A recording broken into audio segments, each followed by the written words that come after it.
कभी कभी एक अकेली तस्वीर एक बहुत बड़ा दावा कर देती है।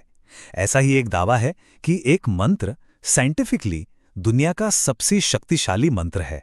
तो चलिए देखते हैं इस दावे में आखिर है क्या। तो सवाल ये उठता है कि क्या किसी प्रार्थना की ताकत को, उसकी पावर को साइंटिफिकली नापा जा सकता है? ये सोर्स तो कहता है हाँ। चलिए देखते हैं कैसे। तो कहानी की शुरुआत होती है एक बहुत ही पावरफुल प्रेयर के एक एक्स्ट्रा ऑर्डिनरी क्लेम से। अच्छा, तो सारी बात यहीं से शुरू होती है, इस एक तस्वीर से। और देखिए, ये तस्वीर सिर्फ एक ओपिनियन या कोई राय नहीं दे रही, ये सीधे सीधे दावा कर रही है कि जो बात इसमें लिखी है वो साइंटिफिक रिसर्च पर बेस्ड एक फैक्ट है, एक सच्चाई है। तो क्लेम तो बिल्कुल साफ है कि गायत्री मंत्र ही सबसे ज्यादा इफेक्टिव है। लेकिन सवाल यह है कि आखिर इस नतीजे पर पहुंचा कैसे गया, इसका आधार क्या है? तो इसका जवाब मिलता है सोर्स में दिए गए कथित साइंटिफिक प्रूफ में। देखिए, ये सोर्स हमें एक नाम बताता है, हॉवर्ड स्टिंगेरिल, और एक जगह भी बताता है, उनकी फिजियोलॉजी लैबोरेटरी। मतलब इन डिटेल्स को देकर इस दावे को एक तरह से लेजिटिमेसी देने की कोशिश की गई है। और बताया ये गया है कि ये कोई छोटी मोटी स्टडी नहीं थी। सोर्स का तो ये दावा है कि उन्होंने दुनिया भर से तरह तरह की पवित्र ध्वनियों को इकट्ठा किया, उनको टेस्ट किया ताकि वो कंपेयर कर सकें।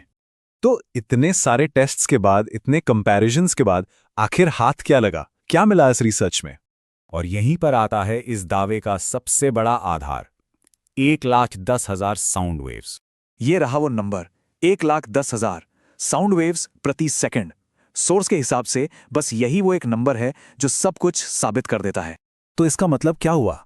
मतलब ये कि सोर्स के मुताबिक जितने भी मंत्र या भजन टेस्ट किए गए, उनमें से गायत्री मंत्र ने सबसे ज्यादा साउंड वेव्स जनरेट की, और बस यही उनकी सुपीरियॉरिटी का प्रूफ है। चलिए अब आते हैं एक आखिरी विचार पर, इसका कंक्लूजन क्या निकलता है। तो अंत में सारी बात घूम फिर कर इसी एक लाइन पर आ जाती है, गायत्री मंत्र दुनिया की सबसे शक्तिशाली प्रार्थना है। यही है फाइनल क्लेम। तो ये सारी बातें हमें एक बड़े सवाल पर लाकर छोड़ देती हैं। क्या किसी भी साउंड की पावर, उसकी ताकत सिर्फ उसकी फ्रीक्वेंसी से तय होती है, या फिर उसकी शक्ति उसके मतलब में, उस पर किए जाने वाले विश्वास में और पर्सनल एक्सपीरियंस में छिपी होती है? और सबसे जरूरी बात, क्या ऐसे दावों पर सवाल उठाना जरूरी नहीं है जो इतने गहरे स्पिरिचुअल आइडियाज को सिर्फ एक सिंपल साइंटिफिक से दिखने वाले नंबर में समेटने की कोशिश करते हैं? जरा सोचिए।